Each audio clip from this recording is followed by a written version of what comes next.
Hello बच्चों, good morning, सुप्रभात।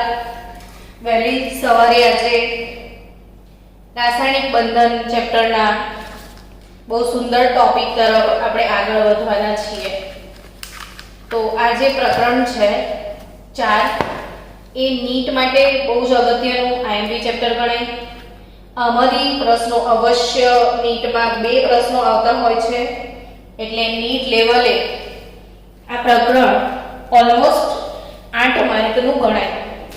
પણ એ સિવાય પણ રસાયણ વિજ્ઞાનના તમામ ચેપ્ટરોને સમજવા માટેનો જે બેઝિક કન્સેપ્ટ છે એ તો આમ જ છે, એટલે આ પ્રકરણ બહુ સારી રીતે આવડવું જોઈએ। એટલે આપણે આ પ્રકરણને હંમેશા ધીરે ધીરે ભણવું પડે, બહુ ઉતાવળ કરીને આ પ્રકરણ ના ભણી શકાય। એટલે આજે હું તમને કંઈક ખાસ થિયરી શીખવાડવા જઈ રહી છું। કદાચ બીજા 2 દિવસ થશે આ થિયરીમાં આપણે, તો એ થિયરી તરફ આગળ વધીએ। તમારી ટેક્સ્ટબુકમાં પેજ નંબર 114 ઉપર કયું પેજ નંબર બાળકો? 114 ઉપર આપેલું છે ટોપિક જે આપણે ભણવાનું છે। તો આપણે સમજીએ ચેપ્ટર નો ટોપિક છે। આજે શીખવાડવાની છું હું તમને VS EPR સિદ્ધાંત। શું ભણવાના છો તમે આજે બાળકો? VS EPR સિદ્ધાંત। હવે આ VS EPR સિદ્ધાંતની પહેલા વાત કરી દઉં તો એ કોણે સજેસ્ટ કર્યો તો સિજ્વિક અને Powell.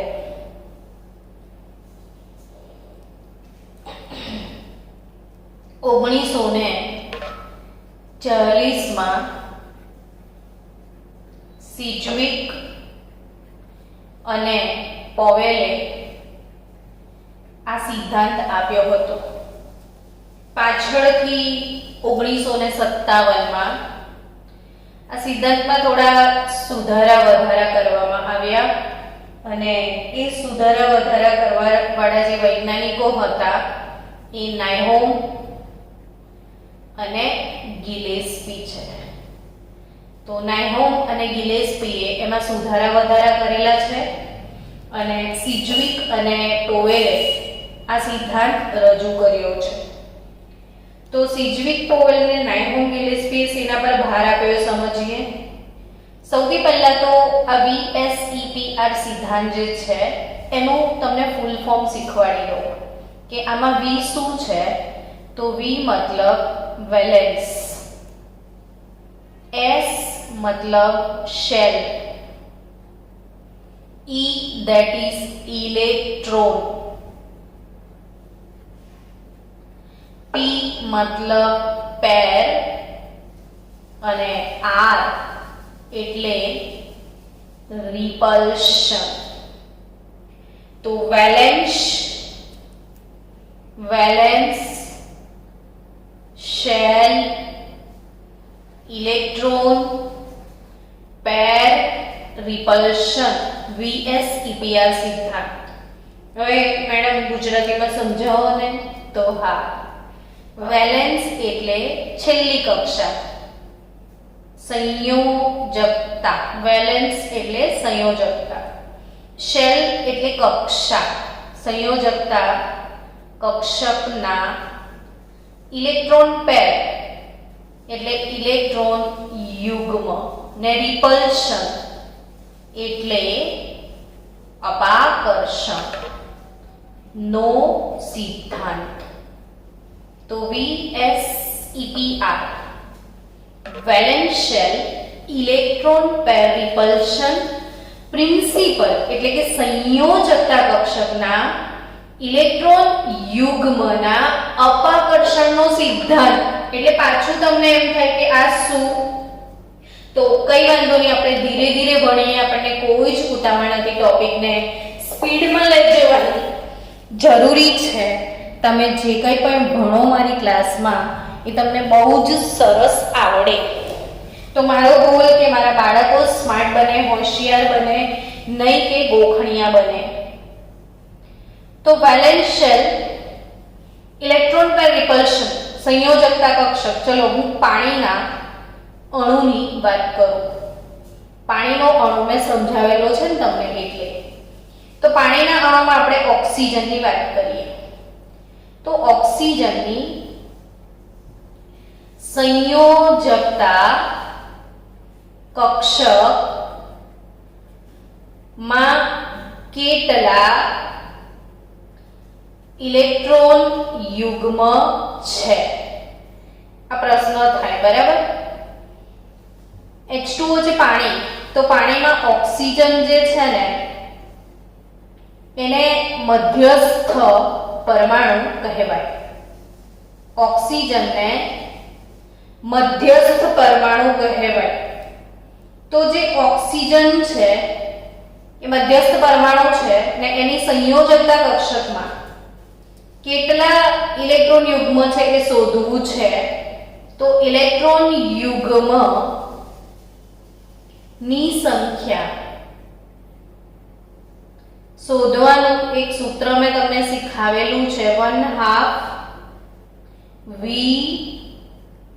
plus M minus C plus A. તો V શું છે? વેલેન્સ ઇલેક્ટ્રોન, એટલે છેલ્લી કક્ષાના ઇલેક્ટ્રોન. હવે ઓક્સિજન, ચલો બોલો વિદ્યાર્થીઓ, કયા સમૂહનો સભ્ય છે? ઓક્સિજન કયા સમૂહનો સભ્ય છે? ફાસ્ટ.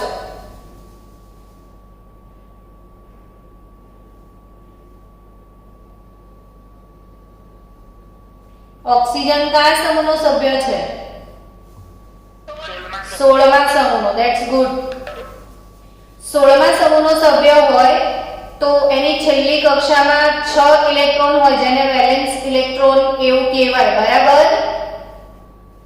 તો V6 આવે. હવે M એટલે મોનોવેલેન્ટ પરમાણુ. મોનો એટલે એક, વેલેન્ટ એટલે સંયોજકતા. તો જેની સંયોજકતા +1 હોય અથવા -1 હોય, તો એવું કોણ હોય? તો કે હાઇડ્રોજન, એ +1 હોય. પછી ફ્લોરીન, ક્લોરીન, બ્રોમીન કે આયોડીન હોય, તો આ લોકોની સંયોજકતા -1 હોય. તો આમાંથી કોઈ છે? તો હા, હાઇડ્રોજન છે 2. તો 2 મોનોવેલેન્ટ પરમાણુ છે. હવે C એટલે કેટાયન, ધનાયન હોય ને, તો એનો વીજભાર બાદ કરવાનો, ને A એટલે એનાયન એટલે ઋણાયન હોય, તો વીજભાર ઉમેરવાનો. તો અલ્ટિમેટલી બાળકો 6 + 2 8/2 4, એટલે ઓક્સિજનની સંયોજકતા કક્ષકમાં કેટલા ઇલેક્ટ્રોન યુગ્મ છે? તો 4. એ સમજણ પડી ગઈ. હવે એ 4 માંથી આ અહીં તો 2 જ દેખાય છે. ઓક્સિજન જે છે, આ ઓક્સિજન અને 2 હાઇડ્રોજન.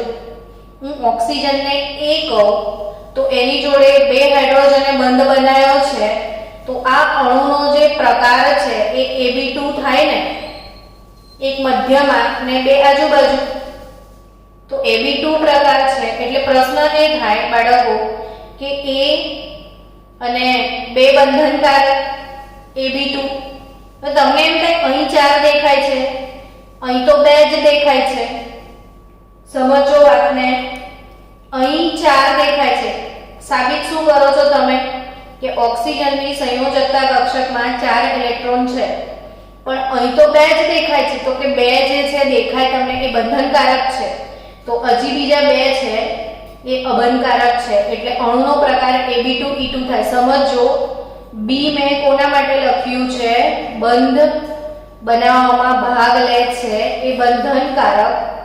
અને E મેં કોના માટે લખ્યું છે? ખરા, પણ બંધ નથી બનાવતા, એ અબંધકારક. તો સમજો કુલ 4 છે.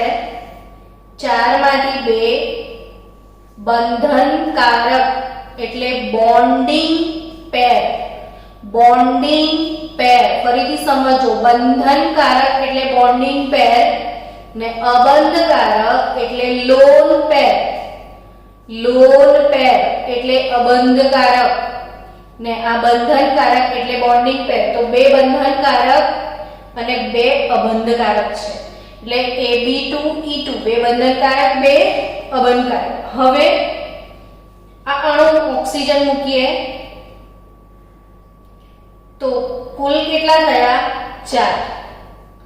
જો 4 હોય ને તો સંકરણ કયું એ સમજમાં આવી જવું જોઈએ કે મારી પાસે 4 ઇલેક્ટ્રોન યુગ્મ છે, અર્થાત મારી પાસે 4 કક્ષક છે ને 4 કક્ષક હોય તો મારી પાસે સંકરણ sp3 જ હોય, એક s ને 3 p તો જ હોય એટલે 4. એટલે sp3 સંકરણ થાય એટલે ક્લિક થવું જોઈએ. અશફાક તારા માટે સ્પેશિયલ ક્વેશ્ચન છે અહીંયા કે sp3 સંકરણ થાય તો કયો આકાર રચાય? Fast give me answer. sp3 સંકરણ હોય તો કયો આકાર રચાય? જલ્દી મેસેજ ના મોકલ, બોલ.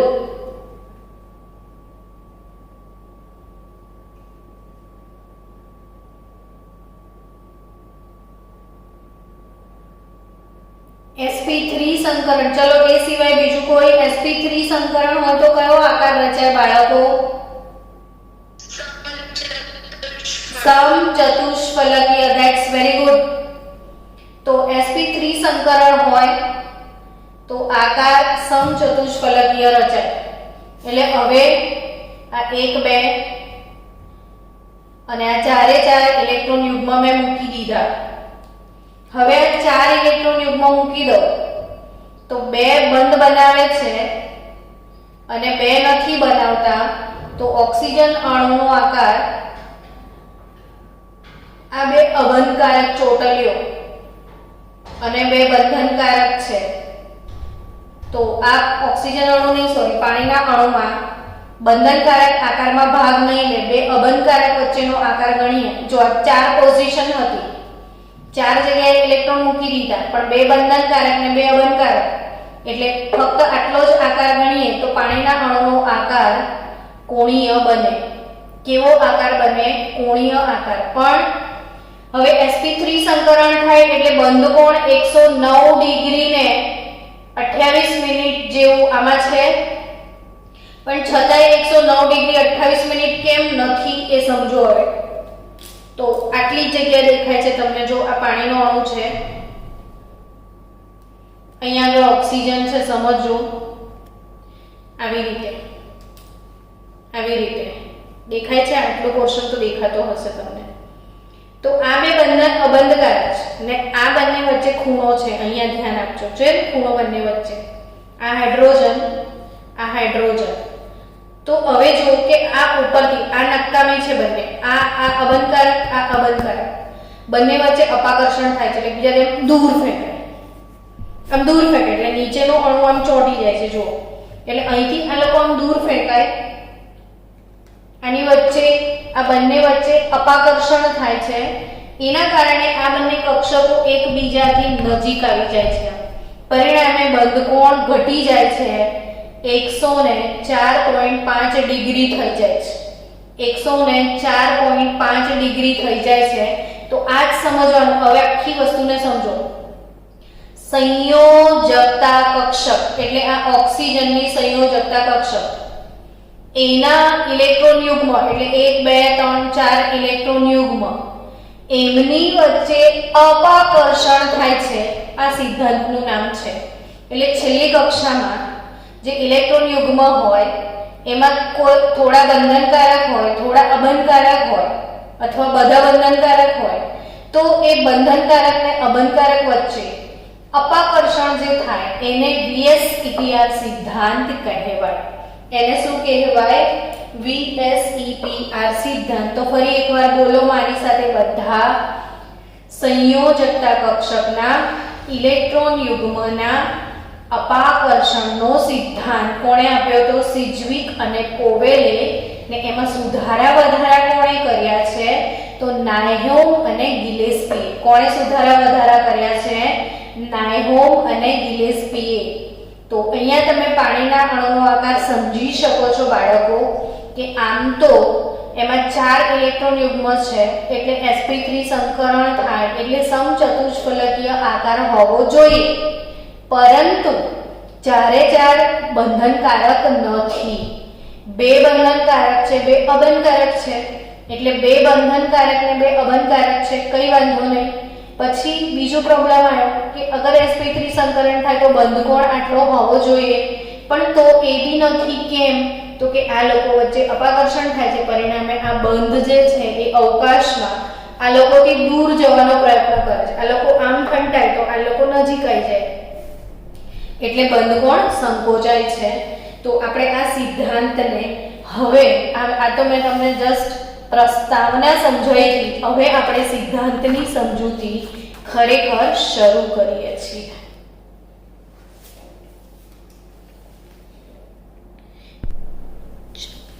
આપણે હમણાં સુધી લુઈસ બંધારણ ભણ્યા હતા. તો લુઈસ બંધારણ દ્વારા કદાચ આપણને કદી ખબર જ ના પડે કે પાણીના અણુનો આકાર કોણીય છે. આ પાણીનો અણુ છે, બરાબર? તો આ વાળો આકાર કોણીય એટલે આને બેન્ટ શેપ કહેવાય. કયો શેપ કહેવાય? આ બેન્ટ શેપ કહેવાય. તો એક્ચ્યુઅલી આપણે લુઈસ બંધારણ દોરીએ તો એમાં તો ખાલી એટલી જ ખબર પડે છે આપણને કે ઓક્સિજન બે હાઇડ્રોજન સાથે એક એક ઇલેક્ટ્રોન યુગ્મની ભાગીદારી કરે તો આપણે આ રીતે બી બનાવી શકીએ છીએ ને. પણ આનાથી આપણને આકાર એટલે ટૂંકમાં લુઈસ બંધારણ જે છે એનાથી કોઈ પણ અણુઓ જે છે એ અણુઓ અથવા જે આયનો છે એ આયનોનો ભૌમિતિક આકાર, આયન અથવા અણુઓનો ભૌમિતિક આકાર સમજાવવા માટે લુઈસ બંધારણ અપૂરતું છે. એટલે લુઈસ બંધારણ અણુ અથવા આયનોનો ભૌતિક આકાર સમજાવી શકે નહીં, અને એટલા માટે જ અણુઓના આ આકારને સમજવા માટે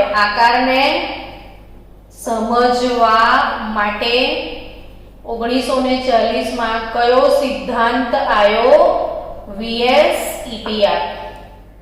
અને આ સિદ્ધાંત કે જે સિજ્વિક અને પવેલે રજૂ કર્યો હતો એની મુખ્ય અભિધારણાઓ. પ્રશ્ન આવો આવશે કે VSEPR સિદ્ધાંતની મુખ્ય અભિધારણાઓ સમજાવો. આ 3 થી 4 માર્કનો પ્રશ્ન થશે. આ રીતે પૂછાશે કે VSEPR સિદ્ધાંતની મુખ્ય અભિધારણાઓ સમજાવો તથા પાણી, એમોનિયા અને મિથેન અણુનો બંધકોણ સંકરણ VSEPR ના આધારે સમજાવો. આવા બે પ્રશ્નો મોટા ભેગા કરી દો તો 4 માર્કનો એક આખો પ્રશ્ન બનશે. તો એની મુખ્ય અભિધારણાઓની ચર્ચા કરીએ કે પહેલી અભિધારણા અણુનો આકાર. પહેલી અભિધારણા શું છે કે અણુનો જે આકાર છે એ કોના પર આધાર રાખે છે? તો હમણાં તમે પાણીના અણુનો આકાર સમજ્યા કે પાણીના અણુમાં ઓક્સિજનની આજુબાજુ 4 ઇલેક્ટ્રોન યુગ્મ હતા, પણ એ 4 ઇલેક્ટ્રોન યુગ્મની અંદર ફક્ત 2 જ બંધનકારક હતા અને 2 અબંધકારક હતા. એટલે અહીંયા એવું કહેવા માંગે છે કે અણુનો આકાર કોના પર આધાર રાખે છે? તો કે તેના મધ્યસ્થ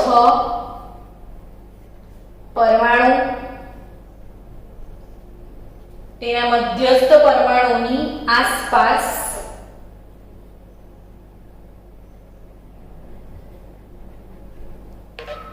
સંયોજકતા કોષમાં રહેલા સંયોજકતા કોષ એટલે વેલેન્સ શેલ માં રહેલા અબંધકારક તથા બંધનકારક તથા અબંધકારક ઇલેક્ટ્રોન યુગ્મોની સંખ્યા પર આધાર રાખે છે. હું એટલા માટે લખું છું કે જો બોલી જાઉં તો કદાચ તમે સાંભળીને એટલું ગ્રહણ ના કરી શકો, એટલે હું લખી પણ દઉં છું જોડે જોડે કે પહેલી અભિધારણા અણુનો આકાર શેના પર રાખે છે? આધાર. તો કે ભાઈ એનો જે મધ્યસ્થ પરમાણુ હોય એની સંયોજકતા કક્ષક હોય અને એમાં કેટલા ઇલેક્ટ્રોન યુગ્મો છે ને એ પૈકી કેટલા બંધનકારક ને કેટલા અબંધકારક છે તેના પર આધાર રાખે છે. બીજી અભિધારણા શું કહે છે કે આ ઇલેક્ટ્રોન યુગ્મો જે છે સંયોજકતા કક્ષકમાં જે ઇલેક્ટ્રોન યુગ્મો છે એ ઋણ ભારિત હોય છે. આખી દુનિયાને ખબર છે ને કે ઇલેક્ટ્રોન પર કયો વીજભાર હોય? તો કે ઋણ વીજભાર. તો ઇલેક્ટ્રોન યુગ્મ ઋણ વીજભારિત હોય છે. ઇલેક્ટ્રોન યુગ્મ કેવા હોય છે? ઋણ વીજભારિત હોય છે અને તેના કારણે તેઓ એકબીજાને ખાલી જગ્યા છે. વિચારો, ઇલેક્ટ્રોન બધા ઇલેક્ટ્રોન યુગ્મો પર ઋણ વીજભાર હોય તો ઋણ વીજભાર વચ્ચે શું થાય? અપાકર્ષણ થાય. ધન અને ઋણ હોય તો આકર્ષણ ને ઋણ હોય તો અપાકર્ષણ.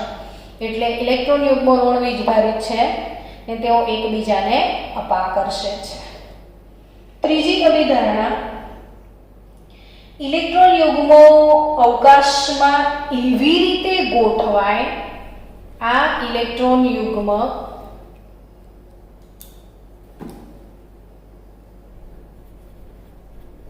અવકાશમાં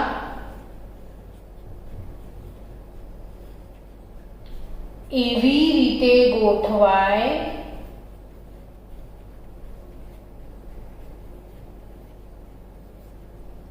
જેથી તેમની વચ્ચેનું અપાકર્ષણ સૌથી ઓછું થાય, ન્યૂનતમ થાય. જો આ ઇલેક્ટ્રોન યુગ્મ જે છે એ આને અપાકર્ષણ આપે, થોડી વાર એને હળીઓ કર્યા કરે. એવું સમજો કે અહીંયા એક સ્ટુડન્ટ બેઠો છે ને અહીં એક સ્ટુડન્ટ બેઠો છે. આ ફર્સ્ટ નંબર વાળો રેન્કર સ્ટુડન્ટ છે ને આ લાસ્ટ બેન્ચર છે જેને ભણવાની ઈચ્છા નથી. તો આ બાળક શાંતિથી ભણતો હશે અને આ બાળક ક્લાસમાં ફાંફા મારતો હશે. એટલે આ બાળક શું કરે છે? આ બાળકને થોડી વારે પીનો મારે છે. એટલે આનું ભણવામાં ધ્યાન ડિસ્ટર્બ થાય. એટલે આનાથી ગુસ્સો આવે છે તો એ શું કરશે કે એ પોતે થોડો ખસી જશે જ્યાં એનો હાથ નહીં પહોંચે. એટલે એ શું કરે કે આમ ખસી જાય. આ બાળક આને બિચારાને લડે છે ક્યારનો.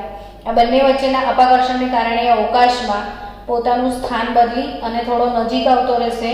જ્યાં આ હળીઓ કરે છે ત્યાં એનો હાથ ના પહોંચે, ઊભો થઈને જગ્યા બદલી નાખે છે. તો એ જ કહેવા માંગુ છું કે આ ઇલેક્ટ્રોન યુગ્મ જે છે એ બધા એકબીજાને અપાકર્ષે છે અને આ ઇલેક્ટ્રોન યુગ્મ અવકાશમાં એવી રીતે ગોઠવાય જેથી એ લોકો એકબીજાથી દૂર જતા રહે, તેથી અપાકર્ષણ ન્યૂનતમ થઈ જાય. હવેની અભિધારણા આપણે આ પહેલી અભિધારણા શીખ્યા, આ બીજી અભિધારણા છે, આ ત્રીજી અભિધારણા છે આપણી. ચોથી અભિધારણા કે આ જે અપાકર્ષણનો ક્રમ નીટમાં પૂછાયેલો છે બહુ બધી વાર. સૌથી જે નવરા હોય ને એ જ વધારે કનડગત કરે. એટલે અપાકર્ષણનો ક્રમ LP ગ્રેટર ધેન આ LP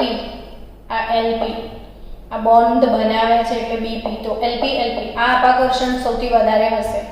greater than LP BP greater than VP BP એટલે અબંધ અબંધ વચ્ચેનો અપાકર્ષણ મહત્તમ હોય, આ અબંધ અને બંધનકારક કહેવાય. અને બંધનકારક વચ્ચે સૌથી એટલે આ બંને વચ્ચે બહુ કનેક્ટિંગ કે આ બી ભણવાવાળો છે, આ બી ભણવાવાળો છે, એ બંને એકબીજાને ડિસ્ટર્બ નહીં કરે. પણ જે નવરા બેઠા છે એ હળિયો કરશે, કારણ કે એને ભણવામાં ધ્યાન નથી એટલે એ બીજા બધા નખરામાં ધ્યાન આપશે. એટલે આ બેઉ નખરાળા છે તો સૌથી વધારે નખરા કરશે.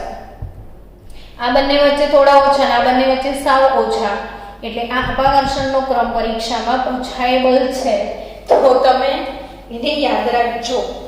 અને છેલ્લી અભિધારણા કે જો અણુને સ્પંદન થતું હોય, આપણે સ્પંદન ટોપિક પાછળ ભણવામાં આવશે.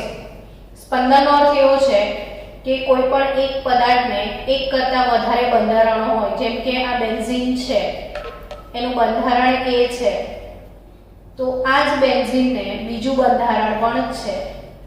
આ બંધ આ બાજુ બતાવો તો આ બંધારણ પણ બેન્ઝીનનું છે, આ પણ. તો હવે બંધારણ A ને બંધારણ B બે બંધારણો છે, બંને બંધારણો એકબીજામાં રૂપાંતરિત થાય છે. આ ઘટનાને સ્પંદન કહેવાય છે. તો અર્થાત કે જો અણુમાં સ્પંદન થતું હોય, સ્પંદન એટલે બે બંધારણો સતત એકબીજામાં રૂપાંતરિત થતા હોય, અણુમાં સ્પંદન થતું હોય તો VSEPR સિદ્ધાંત બેમાંથી કોઈને પણ લાગુ પાડી શકાય. આને લાગુ પાડો તો પણ ચાલે ને આના માટે લાગુ પાડો તો પણ ચાલે. એટલે જો અણુમાં સ્પંદન થતું હોય તો VSEPR સિદ્ધાંત બંને પૈકી કોઈ પણ બંધારણને લાગુ પાડી શકાય. તો આ થયું આપણે VSEPR ની અભિધારણાઓ. તો આ થઈ VSEPR સિદ્ધાંતની અગત્યની અભિધારણાઓ છે. હું ફોટો તમને મોકલી આપીશ. ને હવે આપણે VSEPR સિદ્ધાંતના આધારે ભૌમિતિક આકાર શીખવા જઈ રહ્યા છીએ. 2 મિનિટ હોલ્ડ કરીશું. નાઉ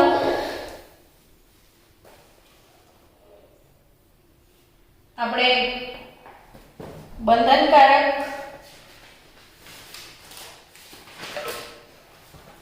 ઇલેક્ટ્રોન યુગ્મને આધારે અણુના આકારને સમજી લઈએ જરા. કે કોઈ અણુ છે, એની આસપાસ અણુના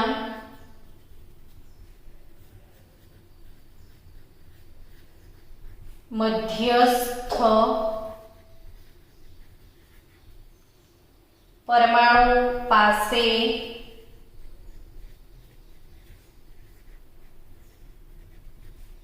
અબંધકારક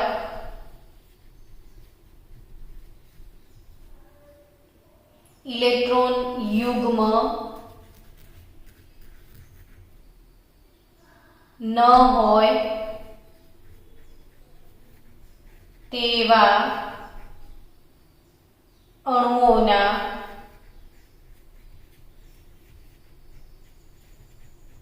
ભૌમિતિક આકાર.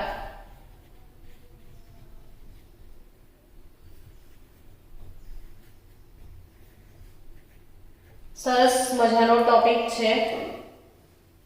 શું લખ્યું છે કે કોઈ પણ અણુ જે છે એના મધ્યસ્થ પરમાણુ પાસે અબંધકારક ઇલેક્ટ્રોન યુગ્મ ન હોય તેવા અણુના ભૌમિતિક આકાર. એનો અર્થ એવો થાય કે જેટલા હોય તેટલા બધા જ ઇલેક્ટ્રોન યુગ્મ બંધનકારક હોય. તો અણુના આકાર કેવા હોય તે સમજવાનું છે. આ એક અગત્યનું ટેબલ છે આપણી પાસે. આપણે લખીશું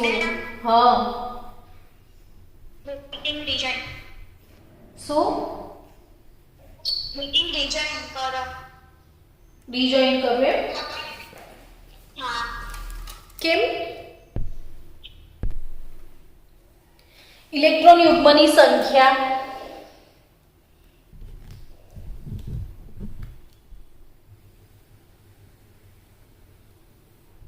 પછી ઇલેક્ટ્રોન યુગ્મની ગોઠવણ,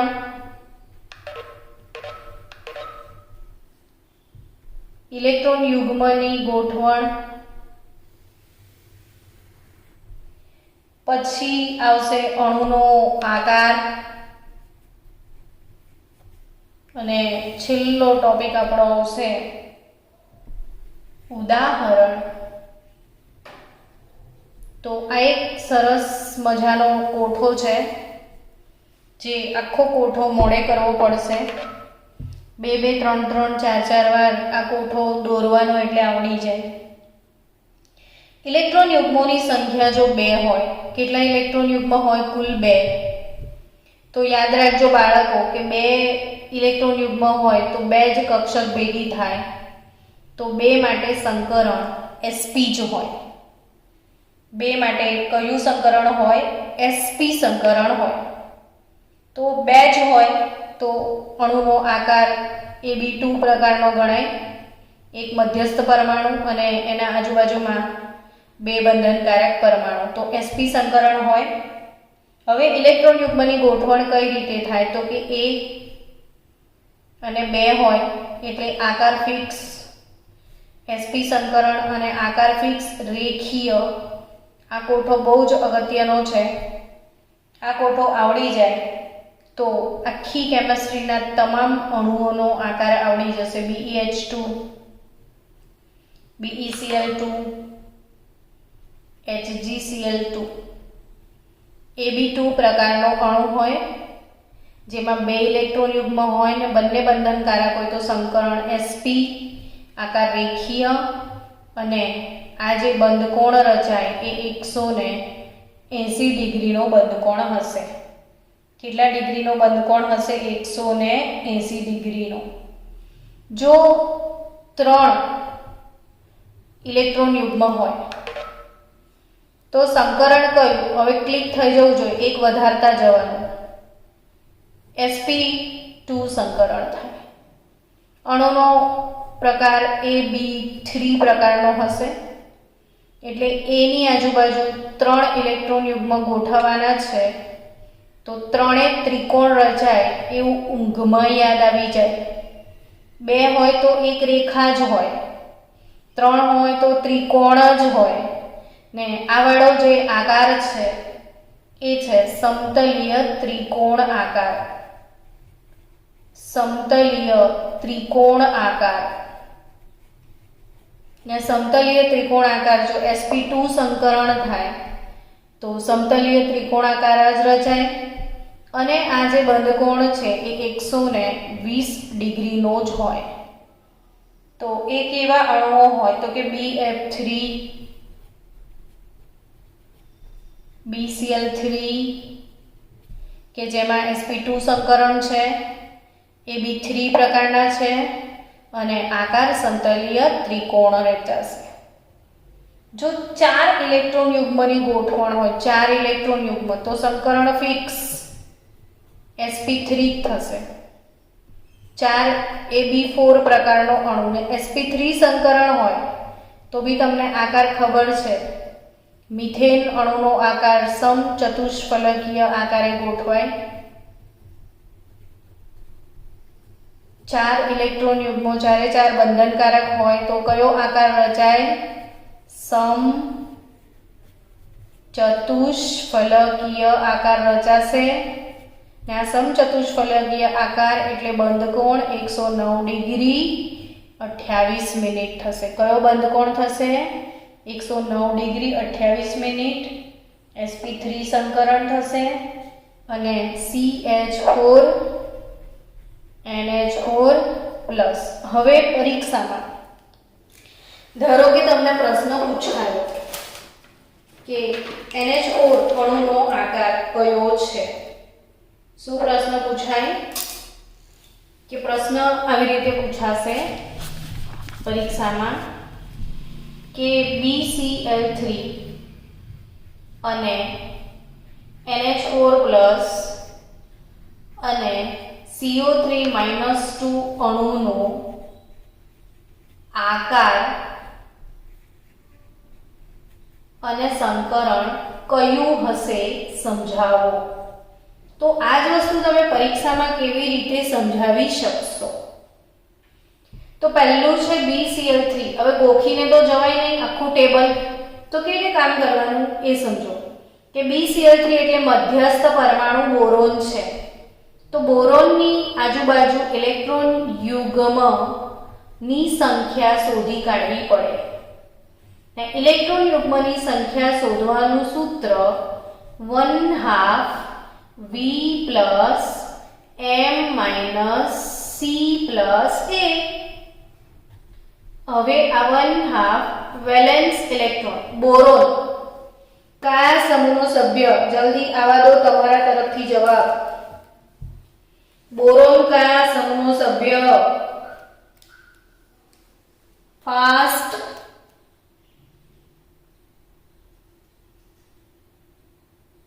અલા બોરોનનો સમૂહ નહીં આવડતો? બોરોન કયા સમૂહનો સભ્ય? 13મા સમૂહનો. Very good. તો એની છેલ્લી કક્ષામાં 3 ઇલેક્ટ્રોન હોય કે ના હોય? Valence electron 3. પછી મોનોવેલેન્ટ એટલે એક સંયોજકમાં ક્લોરીન આવે. તો કેટલા ક્લોરીન છે આમાં? 3 ક્લોરીન છે. નથી એ ધન આયન કે નથી એ ઋણ આયન, એટલે 3 + 3 6/2 3 થયા.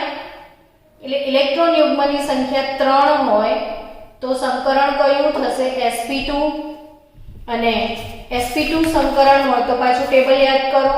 3 હોય sp2 સંકરણ હોય તો આ પ્રકારે ઇલેક્ટ્રોન યુગ્મની ગોઠવણ થશે. તો આકાર કયો રચાશે? સમતલીય ત્રિકોણ. તો સંકરણ sp2 થશે અને આકાર થશે સમતલીય ત્રિકોણ આકાર રચાશે. એવી જ રીતે આપણે NH4+ માટે ગણતરી કરીએ કે પરીક્ષામાં NH4+ નું સંકરણ પૂછાય. તો પહેલું કામ શું? ઇલેક્ટ્રોન યુગ્મની સંખ્યા નીકાળવાની. 1/2 V plus m minus c plus a. દર વખતે કેમ હું સૂત્ર લખું છું તમને મોઢે થઈ જાય. હવે 1/2 તો મધ્યસ્થ પરમાણુ નાઇટ્રોજન છે.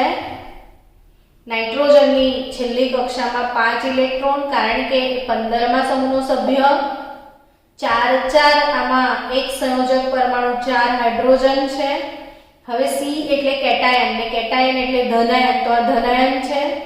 ધનાયન પર વીજભાર +1 છે, અર્થાત એણે એક ઇલેક્ટ્રોન ગુમાવી દીધો છે એટલે -1. તો 5 + 4 9 - 1 8/2 4 ઇલેક્ટ્રોન યુગ્મ છે. 4 4 બંધનકારક પણ દેખાય છે. જુઓ અહીંયા 3 છે, 3 3 બંધનકારક છે. એટલે અણુનો પ્રકાર તમને ખબર પડી ગઈ કે આ AB4 પ્રકાર છે. તો 4 પર કયું સંકરણ મુકાય? sp3. તો sp3 સંકરણે આકાર કયો રચાય? સમચતુષ્ફલકીય. તો સમચતુષ્ફલકીય આકારે બંધકોણ કેટલો હશે? 109 ડિગ્રી 28 મિનિટ. આટલી બધી માહિતી મળી જાય છે. બોલો, આ શોર્ટકટ ટ્રીક વાપરવાની. એવી રીતે CO3-2 અણુનો આકાર સમજીએ. તો અગેન ઇલેક્ટ્રોન યુગ્મ શોધી કાઢો. આમાં ઇલેક્ટ્રોન યુગ્મ માટે 1/2 વેલેન્સ એટલે કાર્બનની સંયોજકતા કક્ષકમાં 4 હોય. આમાં એક સંયોજક નથી, ઓક્સિજનને એક સંયોજક ના કહેવાય, એટલે એક સંયોજક નહીં આવે. આમાં C પણ નહીં આવે, કેટાયન નથી. તો આ શું છે? એનાયન. એનાયન એટલે ઋણાયન. ઋણાયન પર વીજભાર -2, અર્થાત એને 2 ઇલેક્ટ્રોન મેળવ્યા છે.